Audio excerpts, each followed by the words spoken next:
There is a massive difference between picking up a spiritual fact and knowing the godly truth about it. A lot of us as Christian empaths think that just because we accurately sense a negative spirit, an undercurrent of tension, or a hidden motive in someone, we have successfully exercised discernment. But it's not that simple. Sensing a problem is only step one. If you stop there, you haven't actually used spiritual discernment. You've just collected spiritual data. And here is the raw truth. If you handle that data wrongly, you will use it to judge, isolate, and destroy. Discernment is a supernatural precision tool. Used properly, it brings healing and divine protection. But misused, it flips from a blessing into a curse, morphing into a weapon of mass destruction that ruins your peace and breaks your relationships. Today, we are breaking down the precise mechanics of how discernment is meant to function and how to stop it from turning into a trap of suspicion.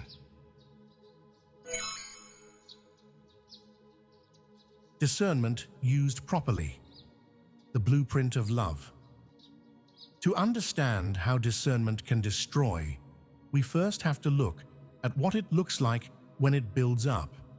In the kingdom, true spiritual discernment never operates in a vacuum. It is a gift of the Holy Spirit, which means its ultimate foundation is always love. When God allows us as healers to see past someone's mask and spot a spiritual reality, He isn't giving us gossip material or a reason to write them off. He is giving us a blueprint for intercession. Proper discernment does three things. It protects the environment. It alerts you to spiritual danger so you can pray, cover the space in the spirit, and stand in the gap. It reveals the root, not just the fruit. It allows you to see that someone's anger or bitterness isn't just bad behavior. It's a symptom of a deep spiritual wound that needs ministry. It seeks restoration. True discernment always asks the Holy Spirit, "Now that you've shown me this, what do you want me to do about it?" When used properly, your sensitivity doesn't overwhelm you. It anchors you because you know you are partnering with God to bring light into dark spaces. Discernment misused. The slide into suspicion. But what happens when we misuse this gift? This is the danger zone that many sensitive Christians fall into without even realizing it. Misused discernment happens the exact moment we take the spiritual data we've picked up, bypass the Holy Spirit, and run it through our own human intellect, our past traumas, or our emotional triggers. When that happens, discernment sours into hyper-vigilance and suspicion. Instead of seeing with the eyes of Christ, we start projecting our own fears onto what we feel. You sense a shift in someone's energy, and instead of praying for them, you immediately assume they hate you or are plotting against you. You spot a flaw or a spirit of pride in a leader or a friend, and instead of taking it to the secret place in prayer, you weaponize that knowledge. You start judging them, withdrawing from them, or subtly gossiping under the guise of sharing a prayer request. When discernment is misused, it makes you highly critical. You become an investigator instead of a healer. You start isolating yourself from community, claiming everyone's vibe is off, or the discernment in that church is bad, when in reality, your gift has been hijacked by a spirit of fear.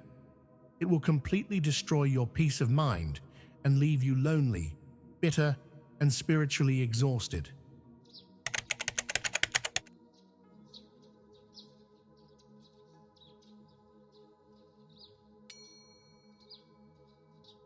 Testing the gift. As Christian healing empaths, we have to put guardrails around our sensitivity. The Bible tells us to test every spirit, and that includes testing the spirit behind our own discernment. The next time you pick up on something heavy or negative, don't just react to the fact. Ask yourself these 2 diagnostic questions to ensure you are using the gift properly. 1. Is what I'm feeling leading me to fear and isolation, or is it driving me to secret place prayer? 2. Am I looking at this person through the lens of their brokenness, or through the lens of God's desire to heal them? Spiritual data without Christ-like love will always equal judgment. Let's protect the gift so the gift can protect the body.